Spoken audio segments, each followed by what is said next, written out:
캄보디아 범죄 조직원들이 제 발톱을 뽑고 담배로 지지고 도망치려 하자 전기 충격기로 고문을 했어요. 살려주는 대신에 시체 처리비 3천만 원을 요구하더니 돈이 없다고 하자 유흥업소에 끌려가 강제로 2차까지 강요당했어요. 이 이야기는 제 딸이 최근 캄보디아에서 당한 일입니다. 안녕하세요. 저는 평범한 가정주부 김순희입니다. 나이는 58살이에요. 오늘 이렇게 유튜브 방송에 인터뷰하기까지 정말 많은 용기가 필요했습니다. 하지만 제 딸이 겪은 일을 더 이상 숨기고 싶지 않았어요. 한 명이라도 더 구하고 싶었습니다. 지금부터 들려드릴 이야기는 100% 실화입니다. 2025년 7월 제 딸에게 일어난 일입니다. 반드시 끝까지 들으셔야 목숨보다 소중한 여러분의 자녀를 지킬 수 있습니다. 25분의 투자가 여러분 가족의 목숨을 구할 수 있을 겁니다. 제 딸처럼 범죄 조직한테 속지 않는 방법과 만약 당했을 때 어떻게 구출하는지 모두 알려드리겠습니다. 제발 끝까지 들어주세요. 제 딸 이름은 지은이고 나이는 27살입니다. 대학을 졸업하고 디자인 회사에 다니고 있었어요. 월급은 230만 원이었는데 대출이 있었습니다. 학자금 대출에 생활비 대출까지 합쳐서 2천만 원이 넘었어요. 매달 이자만 60만 원씩 나갔습니다. 지은이는 저한테 힘들다는 말을 하지 않았어요. 하지만 엄마 눈에는 다 보였습니다. 점심도 거르고 다니는 게 보였고 친구들 만나는 것도 줄어들었어요. 그러던 2025년 7월 10일이었습니다. 지은이한테서 전화가 왔어요. 엄마, 나 좋은 소식 있어. 디자인 아르바이트 구했는데 단기로 350만 원 준대. 무슨 일이냐고 물었더니 캄보디아 호텔 포스터랑 명함 디자인을 해주면 된다고 했습니다. 일주일이면 끝나고 왕복 항공료에 숙박비까지 다 제공한대요. 저는 그 순간 가슴이 철렁했어요. 엄마의 직감이라는 게 있잖아요. 지은아, 그거 이상한 거 아니야? 괜찮아, 엄마 제대로 된 회사야. 온라인으로 포트폴리오도 받고 계약서도 받았어. 저는 더 말리고 싶었지만 지은이가 너무 좋아하는 모습을 보니 차마 말을 못했습니다. 지금 생각하면 그때 제가 더 강하게 말렸어야 했어요. 무릎 꿇고서라도 막았어야 했습니다. 그게 제 평생 후회입니다. 2025년 7월 27일 지은이가 캄보디아로 출국했습니다. 인천공항까지 배웅을 갔어요. 지은이가 출국장으로 들어가면서 손을 흔들었습니다. 엄마, 걱정 마, 일주일 후에 올게. 돈 많이 벌어올게. 저는 지은이를 보내면서 계속 불안했어요. 왜인지 모르게 눈물이 났습니다. 그게 마지막으로 본 지은이의 환한 미소였습니다. 지은이는 그날 오후 프놈펜 공항에 도착했어요. 공항 도착하자마자 문자가 왔습니다. 엄마, 잘 도착했어. 회사 사람이 마중 나왔대. 저는 안심했어요. 하지만 그게 마지막 연락이었습니다. 저녁이 됐는데 지은이한테서 연락이 없었어요. 호텔 도착했다는 연락이 올 거라고 했는데 안 왔습니다. 전화를 걸었더니 꺼져 있었어요. 문자를 보냈는데 읽지 않았습니다. 이상하다 싶었지만 피곤해서 자나보다 생각했어요. 다음 날 아침에도 연락이 없었습니다. 하루 종일 전화를 했는데 계속 꺼져 있었어요. 이틀째 되는 날 저는 경찰서에 갔습니다. 하지만 경찰이 말했어요. 성인이 자발적으로 출국한 경우라서 48시간은 지켜봐야 합니다. 3일째 되는 날 외교부에 전화했습니다. 하지만 본인이 직접 연락해야 조치가 가능하다고 했어요. 제가 울면서 말했습니다. 그러니까 연락이 안 되잖아요. 최선을 다해보겠습니다. 전화를 끊고 저는 그 자리에 주저앉아 울었어요. 4일째 되는 날 밤이었습니다. 7월 31일 밤 11시쯤이었을까요? 제 휴대폰으로 모르는 번호로 전화가 왔어요. 누구세요? 엄마. 그 한마디에 저는 숨이 막혔습니다. 지은아, 지은아, 너 어디 있어? 괜찮아. 엄마, 나 지금. 말을 잇지 못하고 지은이가 흐느꼈어요. 엄마, 나 속았어. 뭐라고? 여기 디자인 회사 아니야. 공항에서 나오자마자 차에 태워졌는데. 3시간을 달렸어. 어디인지 모르겠는데 큰 건물이야. 지금 여기 갇혀 있어. 여권도 빼앗기고 핸드폰도 다 빼앗겼어. 지금은 다른 사람 핸드폰을 몰래 빌려서 전화하는 거야. 엄마 무서워. 보이스피싱 전화하래. 안 하면 죽인다고 그래. 그 순간 뒤에서 남자 목소리가 들렸습니다. 야, 너 뭐해? 비명 소리가 들렸어요. 전화가 끊겼습니다. 다시 전화를 걸었지만 받지 않았어요. 저는 그 자리에서 정신을 잃을 뻔했습니다. 남편이 저를 부축해서 새벽 1시에 경찰서로 갔어요.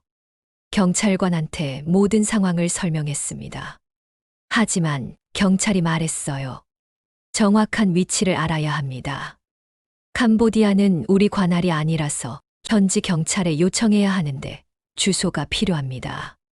주소를 어떻게 알아요?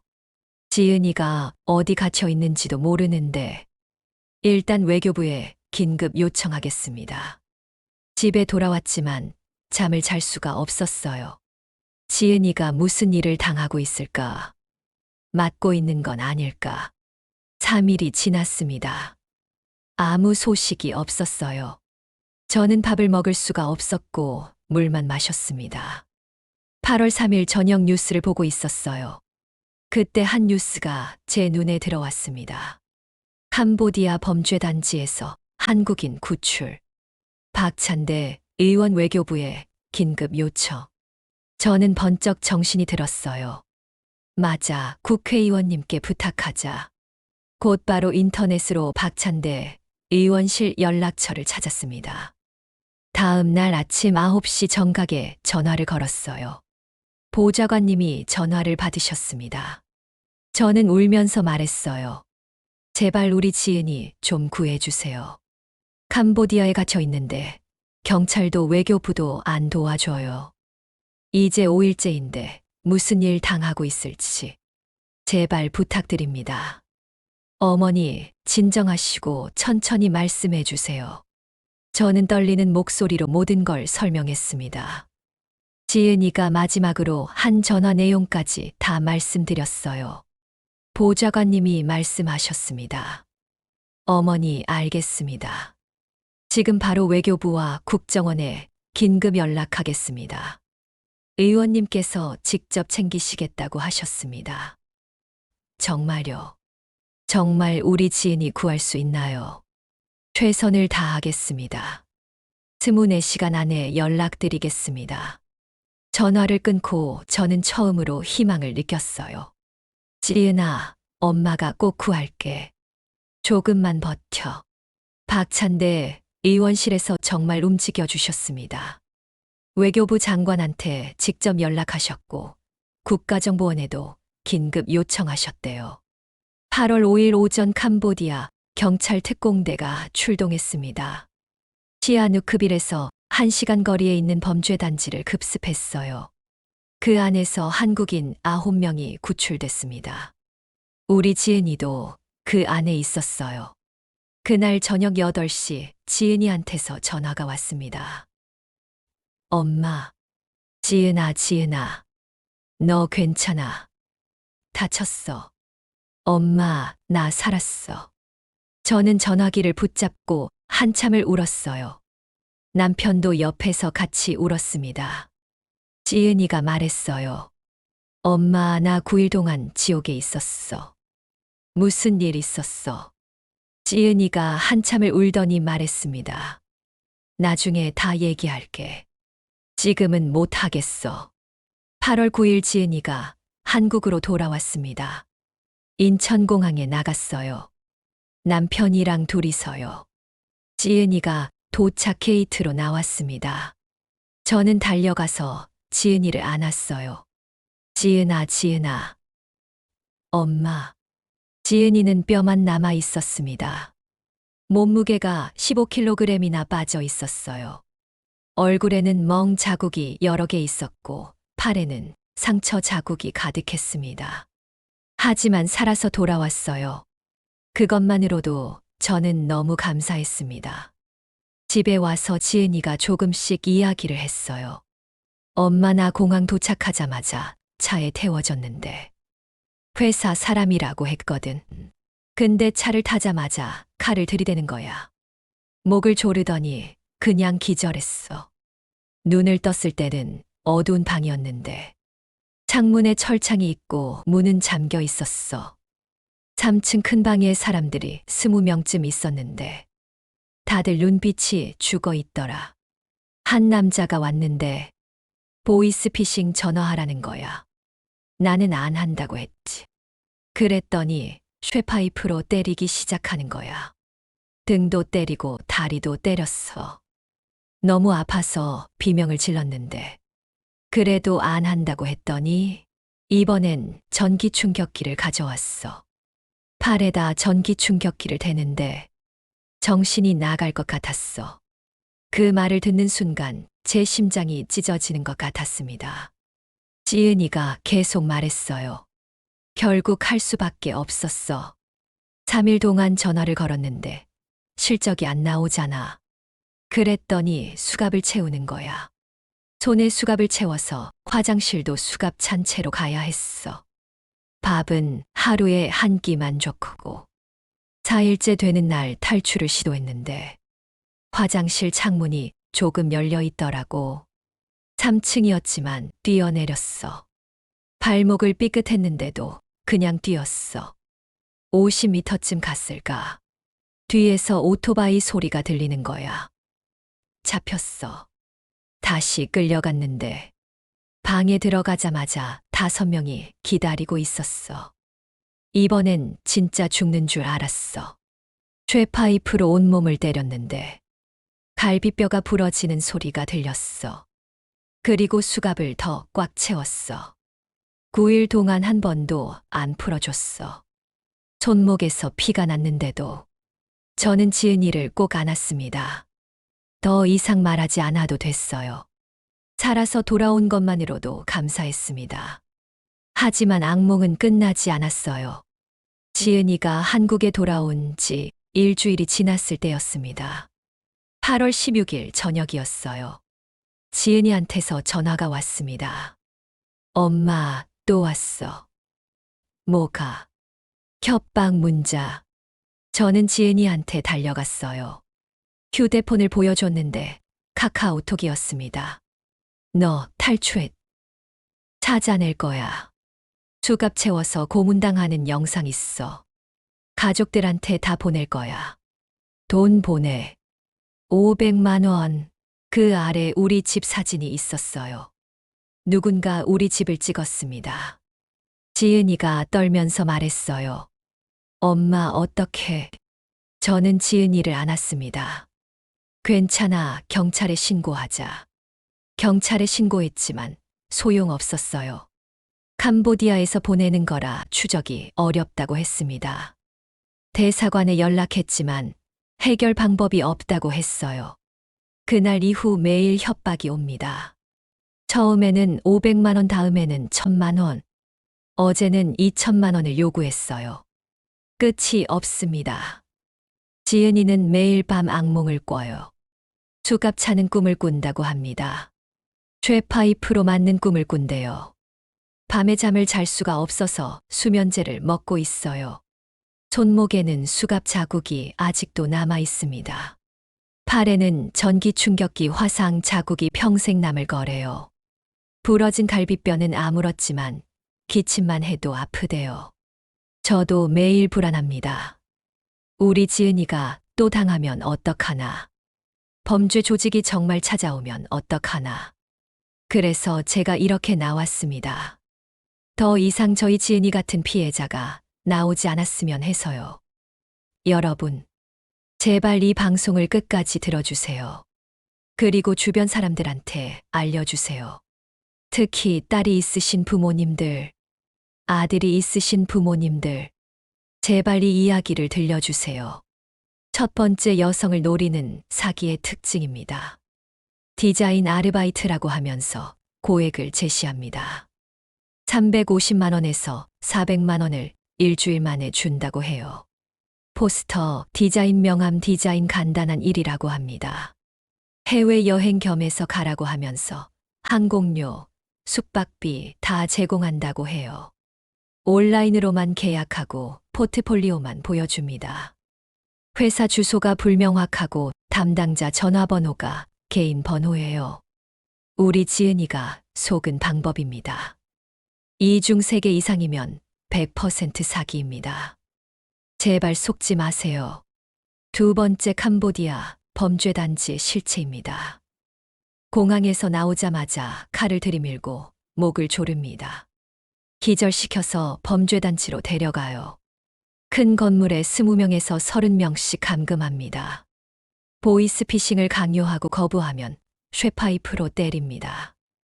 전기 충격기로 고문하고 수갑을 채워서 화장실도 수갑 찬 채로 가게 합니다. 탈출 시도하면 더 심하게 구타합니다.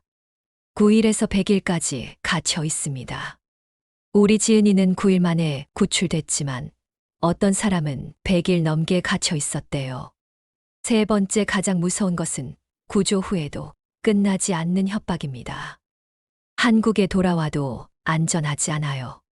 조직은 계속 연락합니다. 고문당하는 영상을 유포하겠다고 협박해요. 집 사진을 보내고 가족 사진을 보내면서 돈을 요구합니다. 처음에는 500만 원, 다음에는 1000만 원. 끝이 없어요. 경찰도 대사관도 해결 방법이 없습니다. 우리 지은이가 지금 겪고 있는 일이에요. 네 번째, 부모님들이 꼭 해야 할 일입니다. 자녀가 해외 아르바이트 한다고 하면 반드시 함께 확인하세요. 혼자 결정하게 두지 마세요. 회사 이름을 인터넷에 검색하세요. 한글로도 검색하고 영어로도 검색하세요. 회사 주소가 명확한지 확인하세요. 계약서를 같이 보세요. 출국 전 외교부 여행 경보를 확인하세요. 캄보디아는 지금 특별여행주의보가 내려져 있습니다. 도착 후 매일 영상통화하세요. 음성 전화만으로는 부족해요. 여권 절대 주지 말라고 하세요. 핸드폰 절대 주지 말라고 하세요. 하나라도 빼앗기면 즉시 대사관에 연락하라고 하세요. 저는 이런 걸 몰랐어요. 그래서 우리 지은이가 쇠파이프로 맞고 전기 충격기로 고문당한 겁니다. 다섯 번째, 긴급 연락처입니다. 지금 휴대폰에 저장하세요. 경찰청 112번, 외교부 영사콜센터 02-3210-0404, 주캄보디아 한국대사관 855-23-211-900, 박찬대 의원실 02-784-2917. 저는 박찬대 의원님께 정말 감사드립니다. 의원님 아니었으면 우리 지은이 못 만날 뻔했어요. 여섯 번째, 디지털 협박 대응법입니다. 협박 메시지는 절대 삭제하지 말고 모두 캡처해서 저장하세요. 경찰에 즉시 신고하고 돈을 절대 보내지 마세요. 한 번 보내면 끝이 없습니다. 가족에게 미리 알리세요. 영상이 유포되더라도 범죄 피해자입니다. 자녀 잘못이 아니에요. 변호사 상담을 받으세요. 법률구조공단에서 무료 지원합니다. 일곱 번째, 충격적인 통계입니다. 2025년 캄보디아 한국인 납치 신고 건수는 330건입니다. 2022년에는 10건에서 20건이었는데 3년 만에 30배 증가했어요. 피해자 중 35%가 여성입니다. 연령대는 20대가 40%, 30대가 45%입니다. 우리 지은이는 27살이에요. 유인 수법은 디자인 아르바이트, IT 아르바이트, 통역 아르바이트입니다. 피해 형태는 쇠파이프, 구타, 전기 충격기, 고문 수갑 감금입니다. 구조 후 디지털 협박은 피해자 10명 중 8명이 경험합니다. 우리 지은이도 지금 당하고 있어요. 이것은 통계가 아닙니다. 누군가의 딸이고 누군가의 아들입니다. 제 지은이입니다. 우리 지은이는 지금도 매일 협박을 받고 있습니다. 한국에 돌아왔지만 자유롭지 않아요. 매일 밤 악몽을 꾸고 수갑 자국을 볼 때마다 그날의 공포가 떠오른대요. 하지만 우리 지은이는 포기하지 않을 거예요. 저도 포기하지 않을 겁니다. 이 협박이 끝날 때까지 싸울 거예요. 그리고 더 이상 우리 지은이 같은 피해자가 나오지 않도록 이렇게 방송에 나왔습니다. 여러분께 부탁드립니다. 첫째, 지금 당장 주변 사람들에게 알려주세요. 자녀한테, 조카한테, 친구, 자식한테 이 이야기를 들려주세요. 둘째, 이 영상을 공유해주세요. 한 명이라도 더 알아야 피해를 막을 수 있습니다. 셋째, 긴급 연락처를 저장해주세요. 혹시 모를 상황에 대비하세요. 넷째, 혹시 비슷한 제안 받으면 무조건 거절하라고 하세요. 350만 원이 뭐가 중요합니까? 쇠파이프로 맞는 것보다 중요합니까? 전기 충격기로 고문당하는 것보다 중요합니까? 목숨이 중요하죠. 다섯째, 이 영상이 도움됐다면 좋아요와 구독 부탁드립니다. 알림 설정까지 해두시면 다음 주 중요한 정보도 놓치지 않으실 수 있어요. 댓글로 우리 가족은 안전합니다. 남겨주세요. 여러분의 댓글 하나하나가 저희 같은 피해 가족들에게 큰 힘이 됩니다. 다음 주에는 더욱 충격적인 이야기를 가져올게요. 캄보디아 범죄단지에서 100일간 갇혀 있다가 3층 창문에서 뛰어내려 탈출에 성공한 23세 청년 어머니가 나옵니다. 그 어머니가 직접 말씀하십니다. 우리 아들이 100일 동안 무슨 고문을 당했는지, 하루에 몇 명씩 끌려오는지, 왜 탈출이 불가능한지, 그리고 절대 속지 않으려면 어떻게 해야 하는지. 그 어머니는 눈물을 흘리며 이렇게 말씀하십니다. 제발 이것만은 하지 마세요. 우리 아들처럼 되지 마세요. 제 아들의 100일이 여러분의 경각심이 되길 바랍니다. 다음 주 수요일 오후 2시 시니어 실화 탐사대에서 공개합니다. 자녀가 있으신 모든 부모님들 절대 놓치지 마세요. 알림 설정 꼭 눌러주시고요. 주변 분들께도 이 영상 공유 부탁드립니다. 시니어 실화 탐사대는 여러분의 안전하고 행복한 노후를 언제나 함께하겠습니다. 오늘도 영상 시청해주셔서 진심으로 감사합니다. 저는 제 지은이를 지키지 못했습니다. 하지만 여러분은 꼭 지켜주세요. 그것이 부모가 할 수 있는 가장 큰 사랑입니다. 감사합니다.